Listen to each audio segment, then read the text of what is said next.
Historically speaking, one of the benefits of investing in real estate is the reality that you don't typically experience these massive run-ups, booms, and busts. However, most people vividly remember 2008 and think that that's kind of the norm.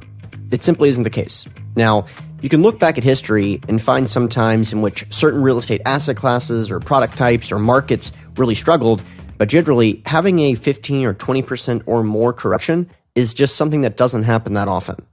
In fact, there are many recessions which didn't even coincide with a reduction in national real estate prices of any kind. Today, we talked to an economist who uses some data to show why we're not on the verge of a massive reduction in real estate prices, something that is very good news for investors, especially those who are constantly concerned about things turning around for the worst. So in this episode, we're going to discuss what the average FICO scores are right now and what this tells us about the state of the real estate market. Where are the average down payments right now, and where this fits in terms of historical context. We'll talk about the trade war and the impact that's having on the real estate sector, and we're going to discuss why development has, for the most part, been exceptionally absent despite the massive run-up in prices which we've seen since the 2009-2012 lows or so. Also, I have some very exciting news. We are now announcing the Intelligent Investors Real Estate Conference for 2020. This is a conference that I know a lot of you went to last year. It's a 2-day event in downtown Los Angeles. That's right. We're moving it from Marina del Rey to the beautiful downtown Los Angeles. Many more food options, many more entertainment options down there. And I'm really excited about the event. There's going to be several industry leaders. They come to share their knowledge and also network with attendees. I'm particularly excited to announce that Bruce Norris is going to be a panelist this year. It's something that I know a lot of listeners are really eager to hear. We're going to be expecting more than 200 attendees from all over the country, something I'm really excited about, especially if you're a California attendee. You're used to seeing a lot of the same people at networking events. Not the case for the Intelligent Investors Real Estate Conference. I think we had people from 15 states last year, which is awesome. Now, something I really like about this event, which is also quite special, is that there's no sales pitch. All the sessions are focused on education, and in between the sessions, there are specific networking breaks to really help people focus on building those relationships. You know, sometimes you go to conferences and people are constantly networking during the sessions. We try to limit the challenges with that. So we have sessions and we have specific 15 to 20 minute networking breaks so you can get the best out of the conference, where you get the content, you also get the opportunity to network. As you know, there's a ton of great content out there on the internet, but that content is pretty useless unless you have friends in the industry, connections you can actually rely on when you need them. That's actually what the real estate game is all about. So this conference is specifically designed to facilitate those types of relationships. So to learn more, go to intelligentinvestors2020.com. That's 2020.com. Make sure to use the discount code ASYM for a $100 discount off the ticket price. Right now, the tickets are early bird discounted, okay? So $395 for the ticket for this event. Now just remember, these early bird tickets are going to go up in price by $100 when the early bird sale ends. And that's going to be October 11th.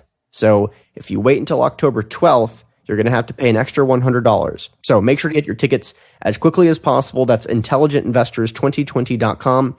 Use ASYM as a discount code. All right, hope you enjoy the episode. How's it going, everyone? Our guest for today is Matthew Gardner, who is the Chief Economist for Windermere Real Estate, where he is responsible for analyzing and interpreting economic data and its impact on the real estate market, both on a local and national level. He also sits on the Washington State Governor's Council of Economic Advisors, chairs the Board of Trustees at the Washington Center for Real Estate Research at the University of Washington, and is on the advisory board member at the Runstad Department of Real Estate at the University of Washington, where he also lectures in real estate economics. So thanks again for coming on. Much appreciated. So with a background like that, with a bio like that, you know we're going to get into the details of real estate economics. It's something that I love to talk about on the show. Our listeners are very interested in the topic. But before we even jump into that, let's talk a bit about your firm. Tell us a bit about where you work and then also the services that you offer your clients and kind of the profile of your clients, what they're really looking to get out of your relationship. Well, Windermere, the company itself, was founded back in 1973 by John Jacoby. We're still a family-owned real estate brokerage, the largest residential regional brokerage on the West Coast. We've got about 6,500 brokers and about 300 offices across 10 states. And as a firm, we sell roughly, give or take, about $38 billion worth of homes every year. Now, my position as Chief Economist, I'm responsible for giving our brokers the information they need to help them with their businesses, but probably equally as important, to help home buyers and sellers fully understand the housing market. There are very few residential brokerages that have an economist on staff, and so I'm very fortunate to be in this position. Absolutely. And I'm really interested to get your perspective on this, especially given the fact that single family, because of the amount of transaction volume, you can actually get so many indicators from single family because the data is actually very telling, as opposed to some of the more niche asset classes out there where the sample size is not large enough, so it can lead you down weird paths or give you inaccurate data. So it's always good to kind of start with single family when it comes to predictions, especially with things like, let's say, single family starts, for example, which are, obviously a leading indicator. Before we even jump into that, though, from my perspective, and I am interested to get your thoughts on this, it always comes down to debt. The access to lending, the access to debt is really what drives the market. And, I heard Bruce Norris once say that the cycle is over when the banks say no. And so I wanted to get your perspective on that and then also talk about kind of the state of the lending market and where we are in terms of that. Right. And a great place to start. In terms of the lending market, relative to how tight or how loose lending standards are, I would say they're still tight. But there's interesting reasons why that is. Banks are certainly still cautious in their underwriting, but for a somewhat more unique reason. Given where interest rates are right now, banks aren't making a lot of money on mortgages. And because of that, they're holding things pretty tight. I'm certainly not seeing a concern, and if you look at it, as we all do, relative to where we were back in the early 2000s, where essentially if you had a heartbeat, you could get a mortgage. Right. Sometimes you didn't even have to have that. The pendulum has swung from the sublime almost to the ridiculous. So credit quality is remarkably high. Banks are still lending money, but in turn, they're actually not making a lot of money on those loans. Okay, interesting. I'm actually want to dive into that a bit. So why is that the case? Why is it so challenging to make money in the banking business when it comes to mortgages? Because where interest rates are. If you look at conforming loans, these essentially are ones provided by the bank. They then sell that to one of the GSEs, as Fannie Mae or Freddie Mac. And because of that, and given where interest rates are right now, which is still historically low and moving downwards, certainly given factors in the course of the last several days, to historic lows. And so because of this, again, the returns on those loans are fairly de minimis, given the fact they borrow obviously on the short end of the spectrum and lend longer out. It's not a big money spinner for banks, given where mortgage rates are today. Okay, perfect. So let's talk about FICO scores. Obviously, this is not the end-all be-all, but it's certainly an important metric in terms of how lending is estimated in the overall market as a whole. Where are those at right now, and what does that tell you about where we are and where we're headed? Again, still high. Now, we're certainly not as high as we were, let's say, back in 2012. The data set I like to use actually is one that's provided to me monthly by Ellie Mae. And according to them, the average FICO score for an approved FHA mortgage is 675. For a conventional mortgage, it's 754. And for a VA-sponsored loan, it's 711. So still, I would say, remarkably high, given where we were before the last recession. Yeah, add some context to that. So, that is obviously extremely high. I would consider that to be, quote, very good credit. Yes. Where was that, let's say, 10 years ago? Or I guess 12 years ago, to be more accurate. Well, you have to kind of X out subprime because that obviously is a very unique scenario. But we were down, certainly on conventional, well below 700. If you think about it, the top maximum FICO score you can get is 850.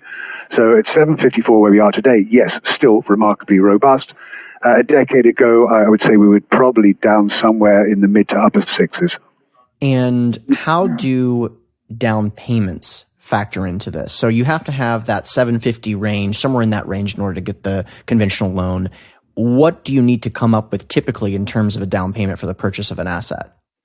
Well, these are interesting. Obviously, banks like the larger down payments as possible. But if you look at the U.S. as a whole, last quarter, the average down payment was just over 21%, 21.6%. But the median was only 7.6%.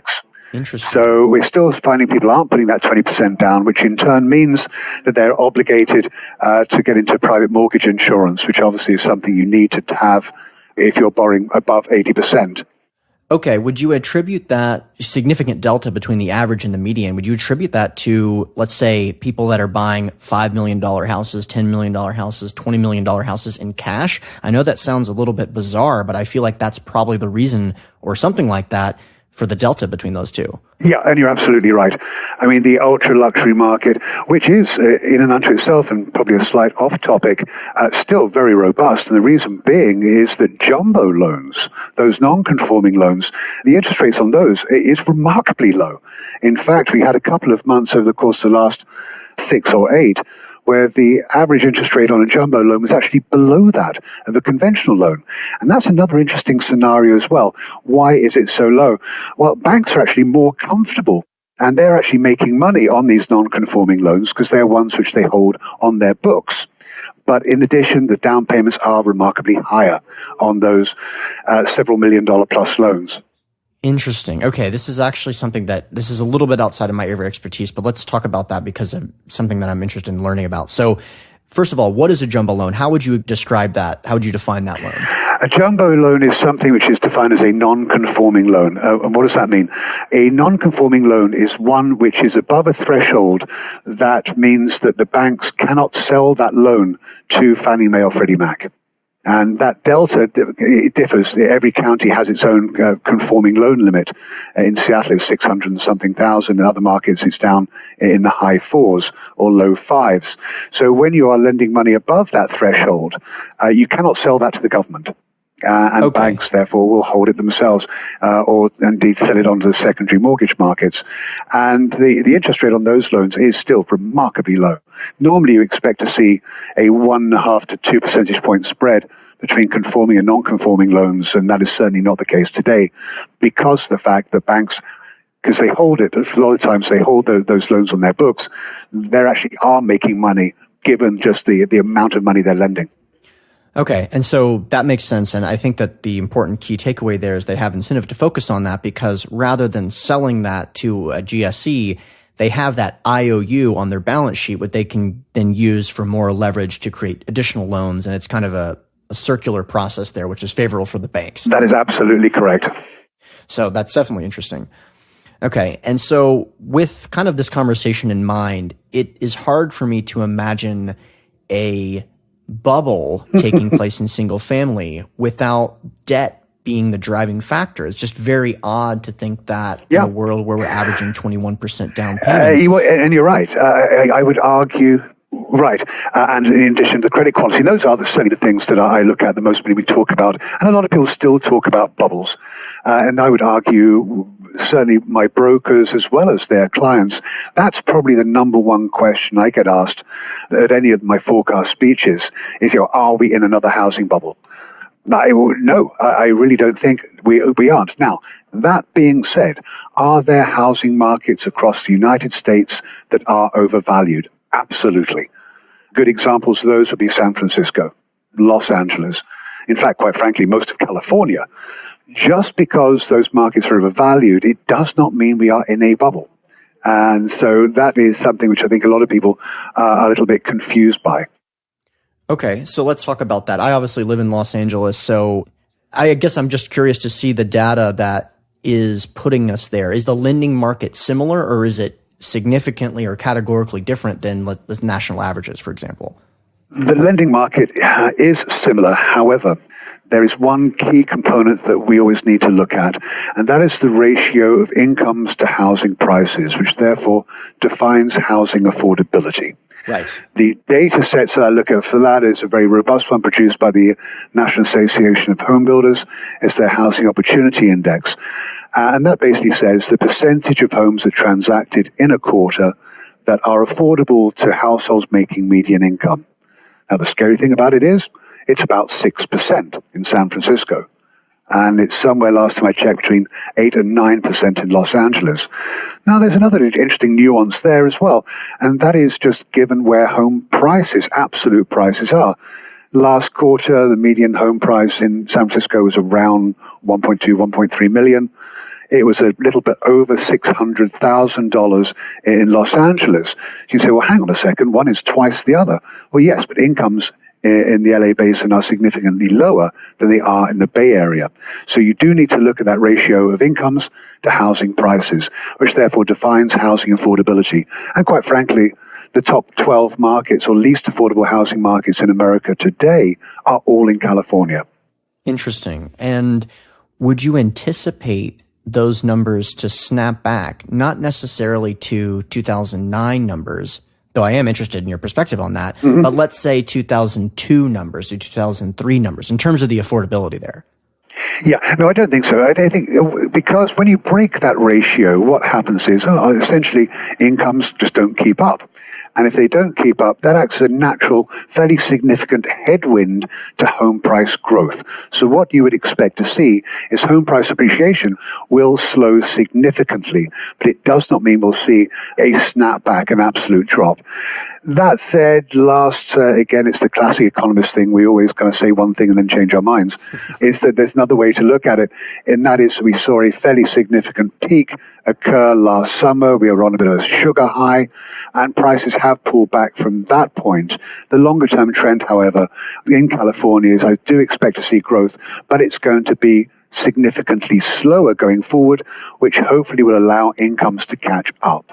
Got it. Okay, so let's talk about, I know that you do a lot of speeches, you do a lot of lectures. I'm sure the number one question is, are we in a housing bubble? And number two question is, when's the next recession going to be? And then the three question is, what does a recession mean for real estate? So let's kind of walk through that. Are you keeping your eye on the recession indicators right now? And if so, what are you really focusing on? Right. Yes, I am. In fact, about a year ago, I put a forecast out that I expected a business cycle to recession to occur by the end of 2020. And then, generally speaking, I was kind of laughed out of the room. Essentially, no one was agreeing with me.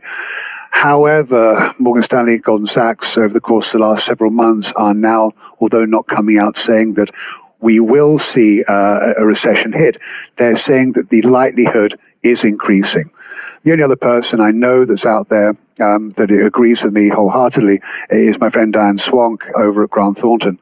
And Diane's actually saying the same thing, that she does expect to see a recession, a real recession occurring again by the end of 2020. So we're still in the minority. However, that being said, more people are now starting to come on board with that. In terms of indicators, I mean, there's one that I look at, which is the probability of a recession, numbers which the New York Fed put out. And their probability of recession jumped in July to 33%. And that's the highest level we've seen since, 2009. What is more interesting about that is that a recession has occurred every time that indicator has crossed the 30% threshold. So that is an indicator which I do look at. Now, if I look at separate, there's a lot of indicators I look at. First one is the unemployment rate. When it rises quickly, that is a pretty good indicator that we may see a recession. Interestingly, there's an economist at the Fed that came up with a really fascinating model that I wanted to chat with you briefly about. And essentially it looks at the relationship between the current unemployment rate and the low over the course of the last 12 months. And it looks at both by using a 3-month moving average, which is a smart thing to do because it smooths out volatility. Now, when the spread gets to 0.3%, you should get worried. When it hits 0.5%, we're likely already in a recession.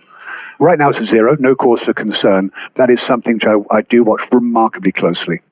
I think that's a good indicator. Okay, and so that's the delta. The delta between the current unemployment rate on a 3-month moving average and the low over the course of the last 12 months. I see. So if it starts to move, as in increase, it becomes a positive number. Yeah, exactly. When the spread gets to, say, 0.3, get worried. 0.5, we're likely already in a recession.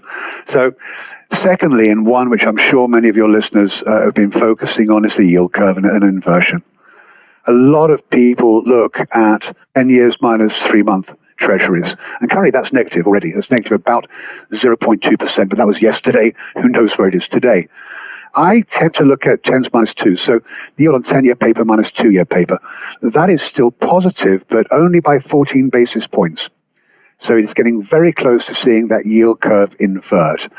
I like this particular measure because it has been remarkably accurate over the course of the last 50 years or so. If we go back in time, when that number has turned negative, you have 9 to 18 months before a recession starts, and it has accurately forecast all bar one, the early 1980s double dip that we saw. So that is something which is getting a lot of people's attention right now. Now, why is an inverted yield curve important? Well, I watch it because when the yield curve inverts, banks lose an incentive to lend money. Okay. Now, see, when the bank's cost of borrowing, which is obviously always on the short term, exceeds the revenue from loans they are making, which is on the longer end of the curve, then banks stop making loans. They stop making the loans, companies stop growing, and a recession ensues. So watch the yield curve very, very carefully, and it's getting close right now.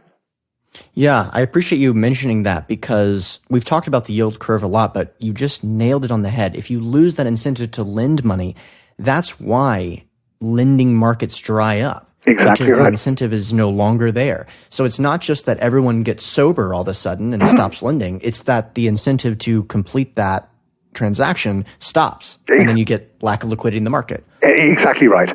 And again, because it basically starts seeing a move of money away from equities and into fixed income, that tends to happen when people are concerned about economic growth in the future.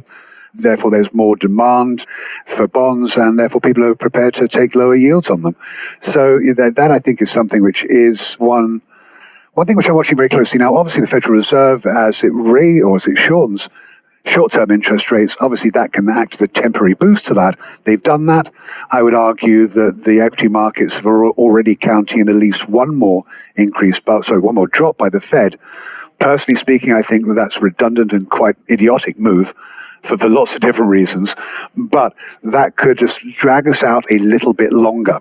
But time will tell. Okay, that's a good segue into that conversation, obviously. So the interest rates are a main topic of conversation, not only... But there's actually a couple more indicators which... Okay, yeah, I'd be happy to hear them. Yeah, absolutely. Oh, sure. A couple more. The third one is the ISM, Institute of Supply Management, their manufacturing index. And that I tend to watch very closely because if the level drops below 45, that is a major sign of the recession's around the corner. Right now, the July number came out yesterday or the day before, was at 51.2, so it's still above that 45 threshold. It's a fourth straight month of contraction. Now, this index is a true leading indicator. Historically, it's shown signs of trouble before the broader economy hits the skids. But that said, nothing is perfect, and one needs to be a little cautious because of the fact, quite simply, that in the U.S., manufacturing now no longer drives the American economy, which means that a contraction sector doesn't actually guarantee a recession. So we actually saw the index drop below 50 for several months back in 2015 and 16. That signaled an industrial recession, but it never actually turned into the real thing. So it is very rare for the index to drop below 45 without a recession hitting. So that, again, is something we're not there yet, but the trend over the last several months has been slowing. Finally, consumer sentiment. And for consumer sentiment, I look for an annual decline of 15% or more. Right now, we're only down 0.5%, but we were down by almost 6% year over year back in February. Now, we all know that consumers drive the economy, now likely more than ever. And it's pretty much impossible for the U.S. economy to keep on growing if Americans decide to keep their wallets tightly closed. So by this matrix, the economy isn't in trouble yet. Consumer confidence is basically flat compared to a year ago, but it has fallen since late last year. So, and I think certainly given the issues in the course of the last couple of days relative to trade wars with China, and without a doubt the massive contraction we saw in the equity markets yesterday, that is quite likely to put significant downward pressure on consumer sentiment. So it'll be interesting to see where those numbers pan out over the course of the next couple of months. So just to reiterate, where are we currently? You mentioned the annual decline of 15% being a leading indicator for recession. Where is that right now? We're down 0.5% right now. Okay. We had a bit of a bump this spring, but we were down year over year by 6% back in February. So again, not there yet, but do watch those numbers as we go forward. It's a pretty good bellwether for a slowdown. How quickly does that typically happen? So, for example, obviously you mentioned the trade war with China. Yeah. If those discussions ramp up quickly, can that fall drastically? Or very much so. Yes, it can. Okay. There's no question about it. And I think certainly, given where the economy and the uncertainty in the economy, see, that's one of the biggest things that markets do not like. They don't like uncertainty. They like predictability. Unfortunately, without kind of getting too out on the political spectrum, predictability is what we don't have right now. Right. It's making it very, very difficult for a lot of businesses to start doing forward planning when you're not quite sure what the heck's going to be going on and what tweets, shall we say, are going to be coming out of the White House. Right. Okay. Well, those are all excellent indicators. I'm sure the listeners will be very appreciative of those, and we'll definitely be tracking them going forward, because why not? It's all publicly available information. It's easy to access that information. You actually provided some resources for that information. Oh, absolutely. Yeah, and it is. So before we transfer on, any other indicators that you wanted to touch on before we move into discussing interest rates? Because I definitely want to talk about that. I mean, yeah, there are lots. I mean, I look at temporary staffing levels. I look at the quits rate. I look at residential building permits. I look at automobile sales. So again, I could come up with at least a dozen to 15 of them, but those are the four which are the primary ones which I spend most of my time worrying about. Perfect. Okay, thanks again for clarifying that. So let's talk about interest rates. You mentioned that the Fed just recently did a rate reduction. This is kind of a reversal of what they intended to do just a few years ago when they were talking about quantitative tightening. What are your thoughts right now in terms of the interest rate environment? You mentioned you anticipate there being potentially another lower, if I understood you correctly, and you felt like that wasn't advisable. Talk us through where you think we are, and then also why you're not a proponent of those additional reductions in interest rates. Well, we know where we are. I mean, the 10-year paper's trading today, I believe, at about 178, lowest we've seen in several years. I do not see that going up that much, if at all. As far as the Fed goes, why is that important? Well, there's several things to look at. Firstly, again, politically, it's important that the Fed be autonomous. And unfortunately, the inklings are that is now not the case. They're being pressured substantially to lower interest rates to try and give yet another, I would argue, artificial boost to the economy in the same manner that reducing corporate tax rates did last fall. It was a sugar injection that occurred, which has now boosted economic growth. That has now tapered off fairly dramatically. What I think was particularly interesting about that, given the changes in corporate tax structure, was the expectation for what's defined as trickle-down economics. What does that mean?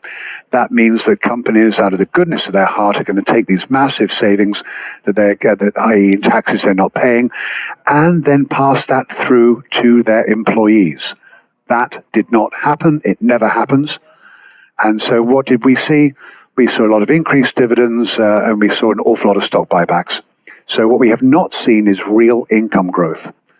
Now, top-line income growth right now, and hourly wages is up about about 3%. However, real income growth, which is obviously adjusted for inflation, is still running around 1%. So the goal of stimulating the economy by reducing corporate tax rates didn't happen. Now, when we talk about the Fed, if we believe, or certainly as I do, that we're going to enter a business cycle recession in the next 18 or so months, what's the most valuable tool the Fed has to counteract recessions? Well, it's very simple. It's lowering interest rates. Right. Really tough to do when you're close to zero. Well, and how do we know that? Well, think of the lost decade of the 1990s that Japan saw, when they actually saw negative interest rates. So you need to have those rates go up, but you should be raising the Fed funds rate during periods of economic expansion to allow you to drop them in times of contraction. The trouble is we're not there. And so that massive tool the Fed has got, rather than printing money to offset a recession, i.e. by lowering interest rates, it's going to be very hard to do if we see any further lowering of the Fed funds rate. And we also have an interesting combination historically of low interest rates, historically significant low unemployment, as well as significant deficits. So we have the kind of deficits which should be taking place during the heart of a recession, interest rates which are low to the tune of being in the heart of a recession, yet we're at this peak employment Yep. where it's like, where can you really go from here? And you're right, and you actually kind of brought up a fascinating topic, and one we could talk about out for hours, which we know we can't do, which is the federal deficit. This screams one thing to me, and that is the fact the government's going to start going after settlements. But the bottom line is that as we see these deficits continue to balloon, as much as the administration said they were going to be able to get rid of them in 8 years, no, they've just gone up significantly.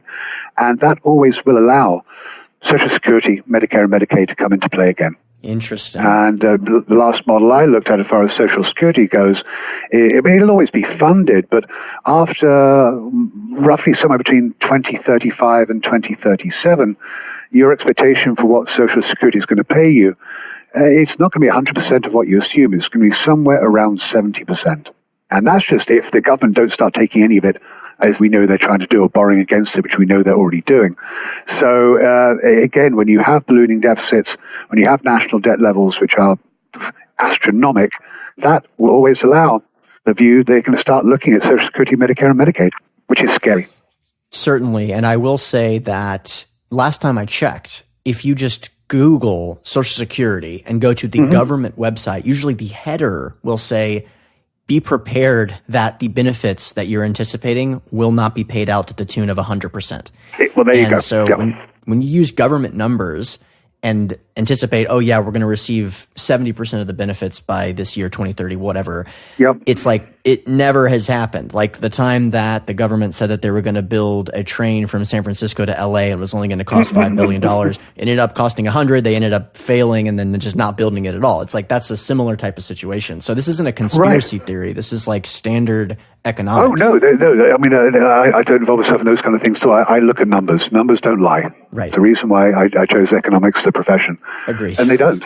And so, I mean, there are ways we can get around this. We can increase thresholds for contributions. There's ways around it. But at the same time, I will still look at the administration and certainly the Senate and say that they have their eyes on that prize. So watch that remarkably closely. But again, we're kind of getting way out on the timeline here, and I hate to have your listeners be so depressed about this. Right. So let's ask Rich one question just generally for the real estate that you focus on, which is, in the event that there is a recession, we've talked about some of those indicators, what would that mean for real estate, given that, I guess, the overall market in terms of, the lending market, for example, is not really in a sense of mania? What kind of correction, if any, would you see in the heart of a recession? Right. And that's a fascinating question. And, it's when you mention the dreaded R word, the recession, everyone automatically defaults to 2008, 2009. If you have a recession, home prices are going to drop by 33%. Well, go back. I'm a great believer in history. And what does history tell us about where home prices have gone during recessions? Essentially, they flatline. I use the data from the National Association of Realtors, and I got data going back to the 1950s.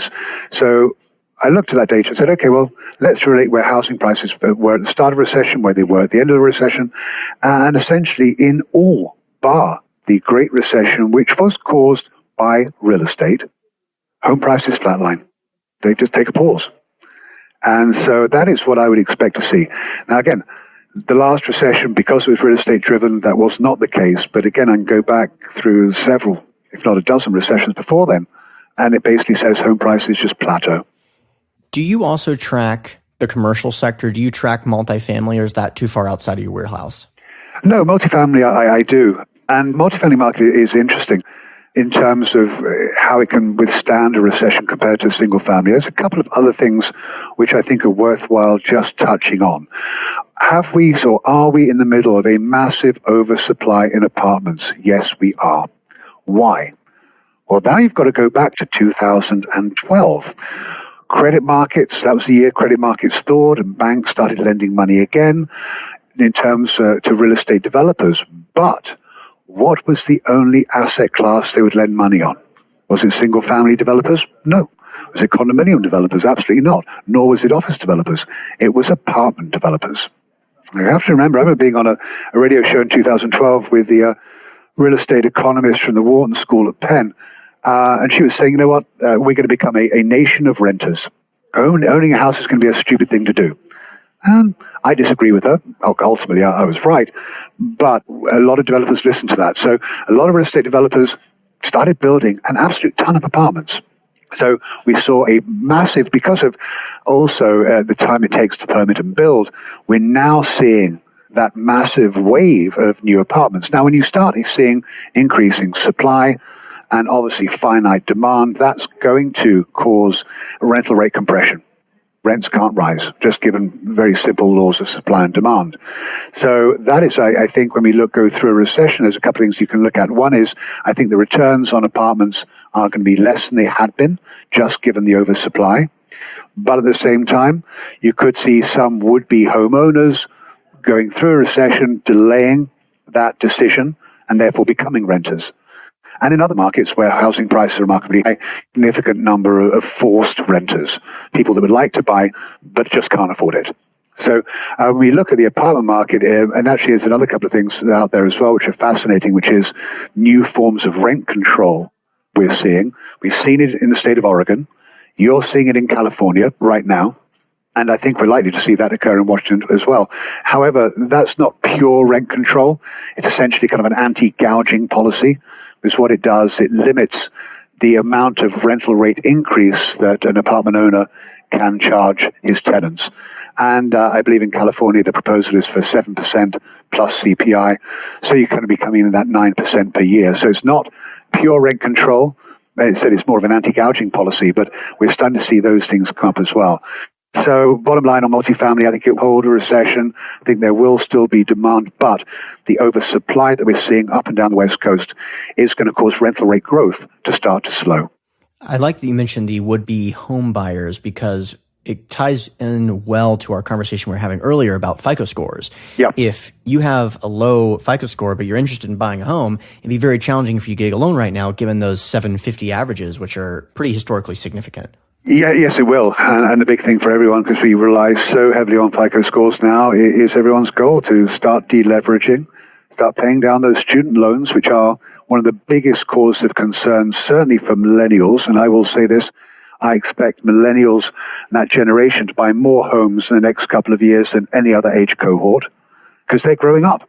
And then they do believe in home ownership, but at the same time, we're sat on about $1.5 trillion of federal student loans, which aren't going away. Right, and you can't bankrupt out of them, so it's there to No, stay. you can't. And it's the thing a lot of people are unaware of, that when you can file bankruptcy and your credit card debt goes away, your student loan debt doesn't. It stays with you forever or until the government chooses to forgive it, and quite frankly, good luck with that. Right. Well, let's talk about just some of the other asset classes. Are there anything else that you're looking at in real estate, let's say outside of the apartment business, that you think is overexposed to a recession risk? Office development. Interesting. And I say that for several reasons, and particularly we've seen a pretty massive surge in subprime lending to office developers.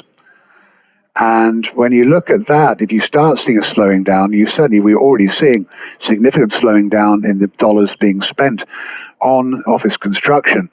But I do watch that subprime, because we start seeing slowing demand for office space. A lot of these companies that are building are highly leveraged.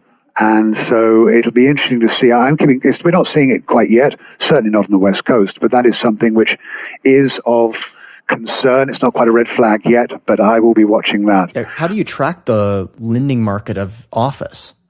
Oh, yeah, there's several entities out there that I subscribe to, and a lot of the the commercial real estate brokerages have some fairly robust data sets.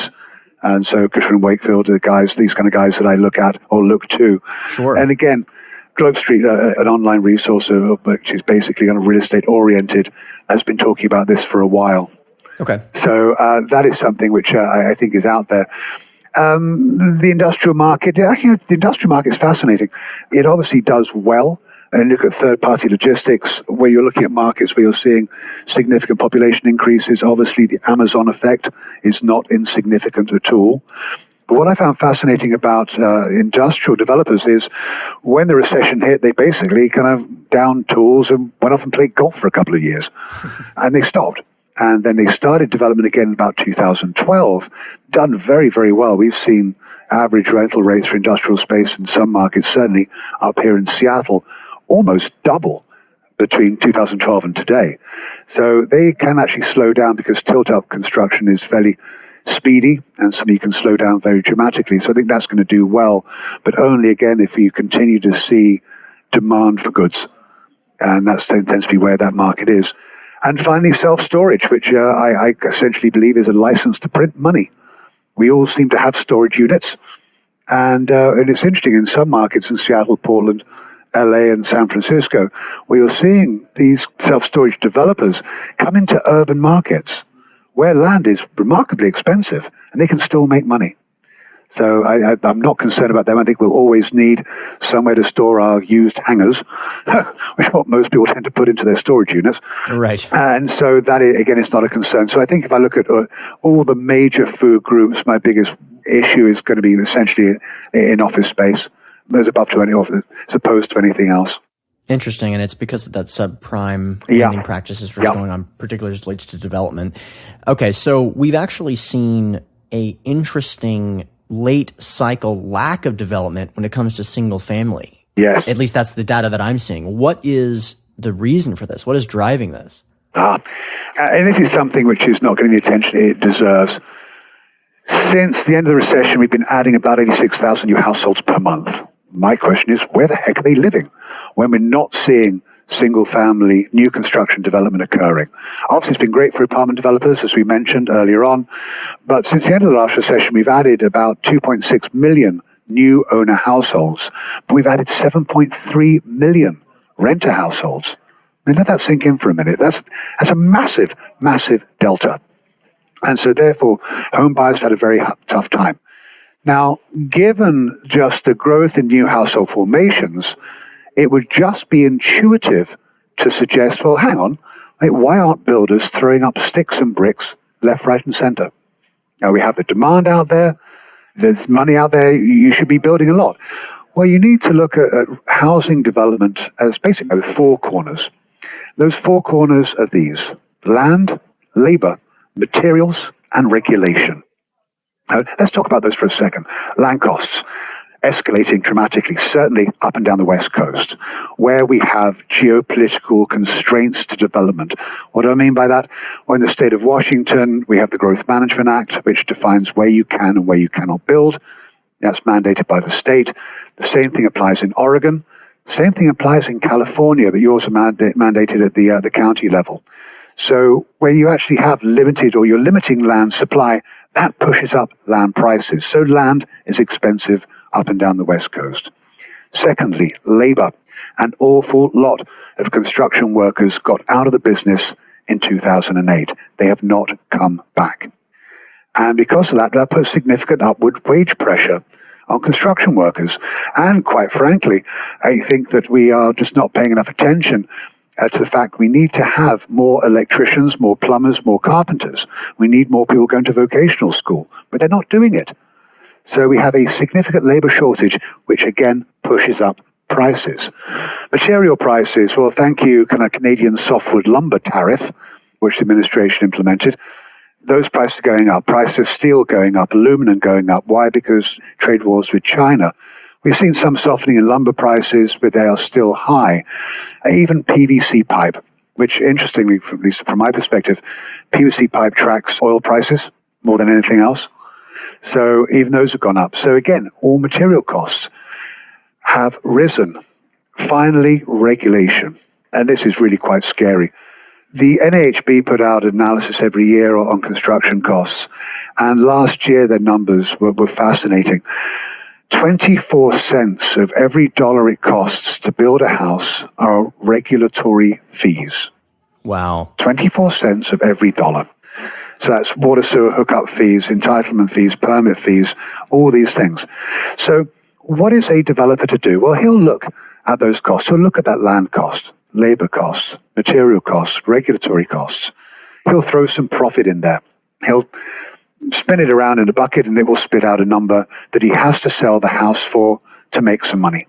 Now, the trouble is, what if that number is $1 million, yet the market price acceptance point is $600,000? Is he going to build? Well, no, he won't. So we should be starting 1.1 with 1.2 million new homes per year. We're at half that. So because we're not building more, though we're creating households, what does that do? Well, that puts upward price pressure on existing housing units, which is why we've seen existing home sale prices continue to escalate. Interesting. Because builders just aren't building. Yeah, that's interesting. And I do think that your point about construction, the labor market leaving and just not coming back, I think it's an important part of that as well. I mean, obviously you touched on it, but just to think that it's not the case that people don't think there's money to be made in development. It's that a lot of them lost their shirt and have not returned to that job. Yeah. And there's two parts to that. One of which is, again, the construction labor, the workers. What do they do when the recession hit? They all went off to South Dakota. They all got into the oil industry. They all went fracking, and they've not come back. So that's a problem. Secondarily, it is leverage. Now, back before the recession, builders were building. Why? Because they were so massively over-leveraged with the banks. Well, banks have got wise to that. So you're going to have a debt ratio of maybe 62, 63%. You've got to cough up an awful lot of money yourself. You've got to have skin in the game, which, again, a lot of companies didn't do before the recession. So when that situation occurs, then you're going to be, by the very nature of it, remarkably cautious, and cautious in your own underwriting. Excellent. Well, we obviously covered a ton of topics today. I can't thank you enough for going to that level of detail. I'm sure the listeners are going to be thrilled with this episode. It's going to be one of those ones that you listen to over and over again. Recession indicators, challenges with development, different asset classes and everything. I really appreciate it. Before we jump off, though, let the listeners know how they can learn more about your firm and what you do over there. For sure. Well, as far as the website, if you go to windermere.com/economics, you'll find a lot of information there. Facebook and LinkedIn, I'm MJD Gardner, and Twitter, I'm at Seattle Econ. Perfect. So we'll link to that in the show notes page. Matthew, really appreciate it. Thanks again. You're welcome. Good chatting with you, Hunter.